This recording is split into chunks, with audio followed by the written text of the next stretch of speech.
if you just left campus, you feel that connection. Um, and then, what tends to happen is for a lot of our folks that are on the board or the committees, is that people tend to be really connected to the local club. When they're young alumni, and they're trying to learn the city where they're living and working, and there's a lot to do, and so you stay really connected.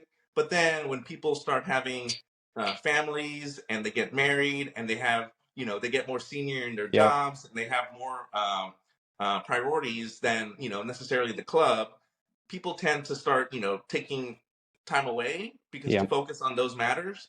But then it kind of comes full circle, really, Truly. when the kids kind of grow up and you start having more time on your hands that you kind of didn't have for many years. We find a lot of people gravitate back to the club, and they feel like they can have more time to support that didn't really have for a while, and they're Yeah. re-energized to do that. So we have a lot of folks that have done that kind of full circle. So but we'll we work with, and we have people that are in all walks of life and a lot of Yep. stages, and so we all work together. And it's a great network and camaraderie that we try to foster at the club level. Absolutely. I love being able to integrate and have conversations with people that went to Notre Dame in the 60s and bring forth ideas on things that they did. And we bring it into the present day, right? We're bringing it into our planning. We're thinking about, hey, how did you do this? Because all you can do is ask for help. And we have so many smart people that care and want to see the best because the Irish spirit really runs through.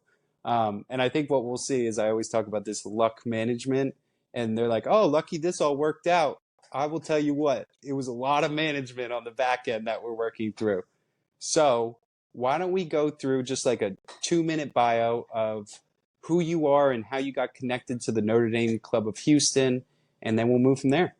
All right. Well, thanks. So you mentioned I'm a 2004 graduate of Notre Dame. I did go. I'm from the Rio Grande Valley down in a small town called Port Isabel. I'm Port Isabel, Texas, down at the bottom tip Oh, of cool. Texas, and I believe I was the second person in my school's history to go to Notre Dame. So not a Oh, lot of uh, experience really, but I knew I wanted to go somewhere different and far, and luckily I got in, and I decided to try it, and it's been great for me. I had a great time at Notre Dame, and I met a lot of great people and friends, and majored in accounting. Um, I got a master's in accounting from UT Austin, so I got that oh, experience as nice. well.